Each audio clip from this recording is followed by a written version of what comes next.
The Alex Rider television series is based off the first two books written by Anthony Horowitz.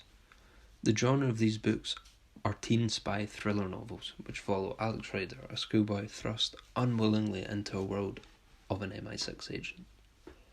The main reason for these novels being adapted from page to a TV series was off the back of the huge success of the books. The first book, Stormbreaker, was released in the year 2000, and the 12th book, Nightshade, was released this year, marking the 20th anniversary of the series. 21 million copies have been sold collectively worldwide, as well as being translated into 28 different languages.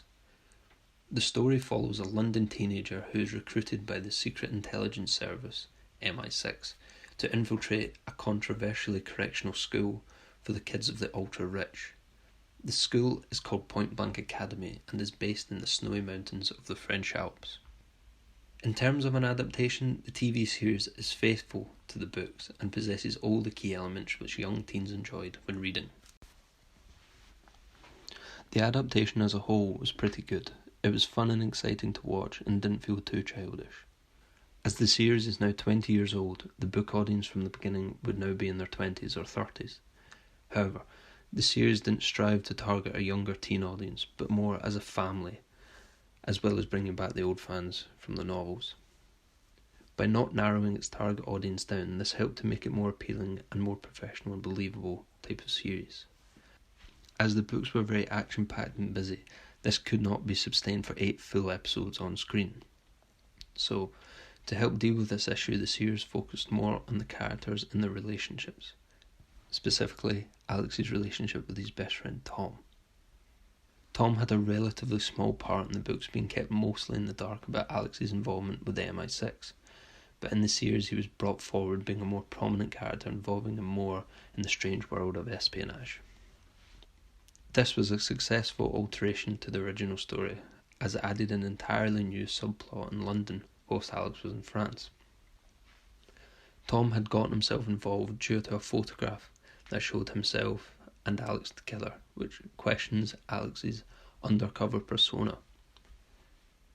Tom becomes a more essential character in the later books, which is why I think he was established earlier in the series, to possibly help tell the story in the future seasons. The addition of Tom bulked out the original story, creating a very interesting and comedic sidekick, as well as an exciting subplot. The TV series focuses more on Alex Rider's origin from schoolboy to spy, thus skipping over the main body of his first mission with MI6 and throwing him into his second mission from the second book.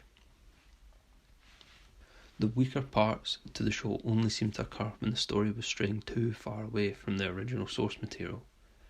In the book, Alex is sent to the military training camp where he creates an unlikely friendship with MI6 trainee Wolfe.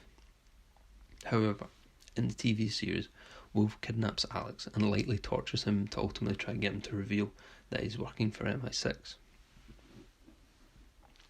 This sheds a bad light on Wolfe's character as well as the MI6, disconnecting any relationship between them, which is strange when they have to work together to infiltrate Point Blank later on in the series.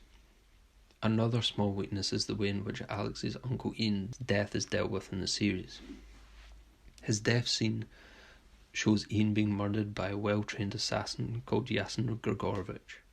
However, in the books his death is left as a mystery until the later books. By showing his death early in the series, it introduces his killer from the very beginning, thus helps the audience get to know Yasin, but it might have been more effective if they'd left out the part where Yasin killed Alex's uncle until the later series, like it was in the book. Ava Stellenbosch is second in command at Point Blank Academy, and in the book she is portrayed as a muscular bodybuilder type who is an ex-Soviet Union spy. But the writers believe this felt too brutalist. By making her tall and slender, she became more psychologically threatening and rather scary. The current world plays an impactful part in the series. Things from social media to modern pop culture references are used to help keep the story lifelike and relevant. This is a progression between a teen of today and a teen when the books were first written. Keeping up with the times helps the series remain relatable as well as endearing the audiences. At the very end of the first season, Alex has to fight off his clone. This is one aspect that has been greatly improved upon from the book. The addition of making his fight take place during a school dance adds great confusion from Tom and his other fellow schoolmates, as well as building on the tension and personal drama of the whole sequence, rather than it just being in an empty school.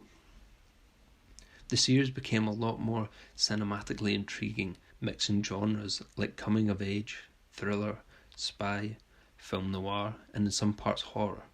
This overall helps make the series grittier and darker than the books, helping emphasise the fact the series is set for a wider audience.